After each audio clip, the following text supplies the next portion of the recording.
Janet Morana is the Executive Director of Priests for Life, and together with Georgette Fournay of Anglicans for Life, she co-founded the Silent No More Awareness Campaign. She's going to tell you more about this, and we are going to hear from one of the members of that campaign about her abortion. Janet Morana, thank you for being here. Thank you, Father. And I'm standing here watching women going in, and Irene and I were trying to get their attention, but they're being practically hurried and pushed into that door practically by these clinic escorts. And I'd like these clinic escorts to think about the fact that you're damaging women. I can introduce you to thousands and thousands of women who've been physically damaged inside Planned Parenthood clinics all across this nation.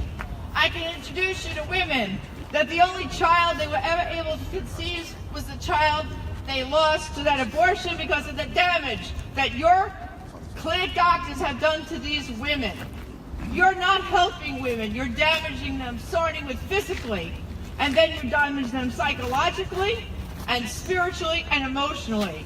This is not a matter of choice. Matter of fact, if any woman walks in there and says, the pregnancy test, oh, maybe I want to have the baby, maybe I want an adoption plan, you don't help them. The only thing you will give them is an abortion. So brothers and sisters, is that choice? No. We want to demand to Planned Parenthood, stop taking government money, because you're not holding up this high standard of choice for women. And actually, too, you hire the most disgusting doctors in the medical profession. Some of these doctors, they're circuit abortionists. They go from state to state. And what do they leave in their wake? Dead babies, damaged women, and yes, dead women too. Do you realize nothing happened with abortion became legal in this country? All that happened was the back alley abortion thing is a myth. They took the sign off the back alley and put it on the front door. That's all they did.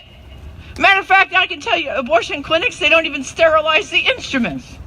What you're doing for women is not a service. And we're here today to stand up for all the women that have been physically damaged in clinics in this nation and Planned Parenthoods, and for the women who have died. Absolutely. And we say, Lord, have mercy. Lord, have mercy on the women who lost their lives in these abortion clinics. The Silent No More Awareness Campaign has thousands and thousands of testimonies. I challenge you. Go to silentnomore.com, abortiontestimony.com. Have the courage, you clinic escorts, to read a testimony and see the damage you're doing to women. You're over there escorting them in to kill their child, and you're also damaging them. I have here today with me one of the members of the Silent No More campaign. Her name is Irene Zamorano. She coordinates our Silent No More activities in the Los Angeles area. She and her entire family speak out about the damage that her abortion did to her and her entire family. And I'd like to bring right now to the microphone Irene Zamorano. Let's give her a round of applause for her courage.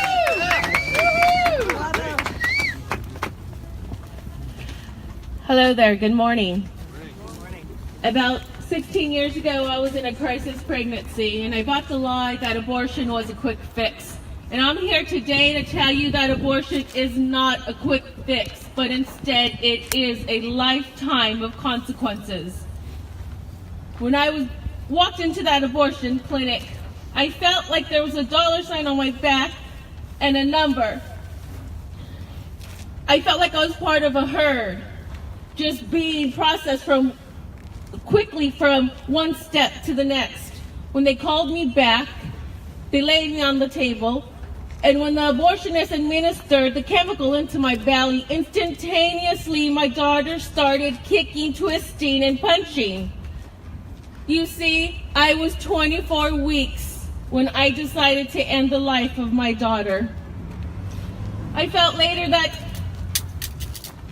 at that moment, I knew that she was in pain because instantaneously, when the abortionist did that, she started kicking me and twisting, something that I have never felt before. Soon after that, and I mean soon, like 2-3 minutes later, they put me to another room where now several women were. It was about gurneys, like 10 of them. We were all laid on our sides, silently crying. They gave me a little cookie and some orange juice, and they told me to come back the next day. You see, because when you're that far along, it's a multi-day procedure. Well, it was so horrific what I experienced, so terrifying, that as soon as I left that abortion clinic, I went to my mother, told her what I did, who was extremely surprised because you see, no one knew I was in pain, suffering in silence, afraid, scared. My mother immediately took me to a hospital, to a local labor and delivery center. There they hooked me up to the baby monitor, and the doctor did tell me, he said, my daughter has a healthy heartbeat. It should be okay. But unfortunately, a couple hours after that, after he consulted a specialist, they said the chemical they gave me would soon deteriorate my daughter's heart, and she would pass. Now, they encouraged me to go back to the abortion center because it was easier to tear her piece by piece than it was to have her whole. But I was so traumatized, I just couldn't go back. And they induced my labors, and the next day, after 7 hours of labor, I gave birth to a beautiful, yet lifeless little girl named Lenore. As soon as I had her, they put her on my chest, and I held her. I spent some moments with her. My family spent time with her. I wrapped her up like a little burrito, caressing her, and I told her I'm so sorry for what I did, but Mom was just scared. I didn't know what else to do. I thought that it would be the quick fix that I needed, that I didn't have any memory of the crisis situation that I was in. I unwrapped her and I looked at her hands, and I held her, and I caressed each finger off of each hand, and I went to her toes, and she had these cute little baby toes because she looked like a regular newborn baby. She was just the size of my hand. And then soon the nurse came in. It was time for me to say goodbye. And so I gave her my last kiss, and I said, I will be with you. And I'm sorry, and I love you. And the hurt doesn't end there, because you see, abortion just doesn't destroy an innocent life. It destroys the mother. It destroys her family. It hurts her family. I had to then go, and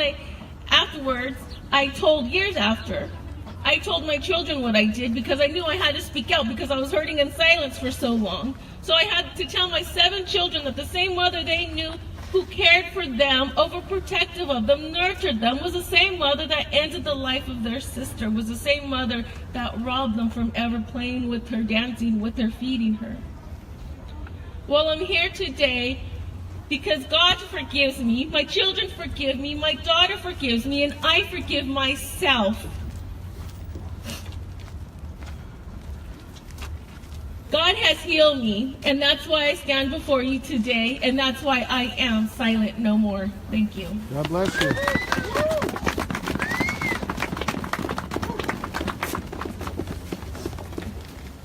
I want to ask you tomorrow, when you're marching, look for the women of the Silent No More Awareness Campaign and men, and also come to the Supreme Court. When we get there, you're going to hear a lot of men and women giving testimonies.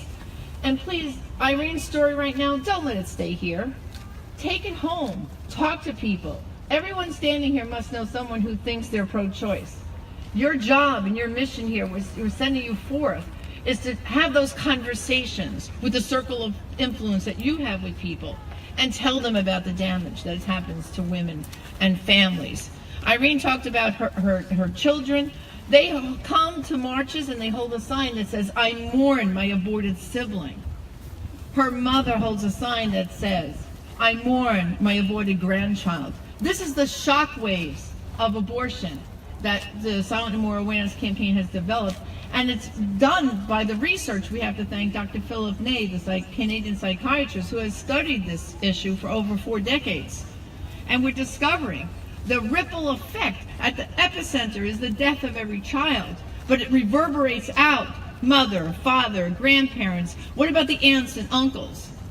The whole entire family. Who's missing from the family portrait? Many of us know people who have been lost to abortion. We know women who've had abortions.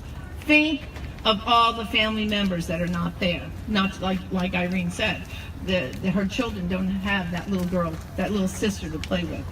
So right now, Father, is Father Stephen Ambarado around? Father Stephen? Doing Facebook Live, Janet. Give me 5 minutes. Okay, Father. Got it. Because I'm going to ask Father Stephen to come and give his testimony in a minute, as soon as he's done with his Facebook Live. So, again, with the campaign and the shockwaves, I want to remind you of this ripple effect. Matter of fact, like I said before, some of the women were never able to conceive a child ever again when they got married and met Mr. Right. One such person, you're going to hear her testimony tomorrow, is Angelina Steencher. She's our national coordinator from Canada. She drove down, I guess, to defrost, because it's colder up there than here, and sadly, the only child she was ever able to conceive was that child she lost to abortion, and she had her abortion because of a date rape. And yes, women who are raped, and I hope those clinic workers can hear me, yes, women who were raped regret their abortion. And why? Because it's a double trauma. They've been traumatized by the rape, and then traumatized by the abortion. It's a double tragedy. Well, I can introduce you to women who deeply regret that abortion after being raped, but I also can tell you about women who had the courage not to have that abortion after that rape, and they have raised that child and loved that child, and I can introduce you to other women who made an adoption plan. So you see, marching into that Planned Parenthood and aborting your child is not the best answer at all. And I want to, again, ask everyone here to please remember Irene's story and the countless women and men that come to us on a daily basis to our website. They register their regret. They can do it anonymously by just saying, I regret my abortion, and tell us what state you're in. But some of them, after going through healing, like Irene, want to speak publicly. They want to be silent no more. And why? Because guess what? You walk out of Planned Parenthood and you say you're in tears, you're upset, but it's legal, so it must be okay. And everyone else around you is saying, oh, well, abortion's no big deal. It's a big eraser, takes away your problem. And deep down inside, you're crying, you're upset. But no one else seems to be, so you think, oh, it must be just me. And so you stuff those feelings way deep inside.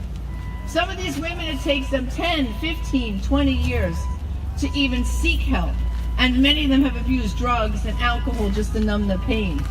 I remember one time I was at a church speaking, and after my talk, I was in the back, and a woman came up to me. She was 80 years old, and she came up with tears in her eyes and said, Janet, I had an abortion before it was legal, and you're the first person I'm ever telling. And I'm going to be silent no more. So brothers and sisters, this is a deep scar. It is a deep damage, and it's life-changing. And again, go to silentnomore.com for more information.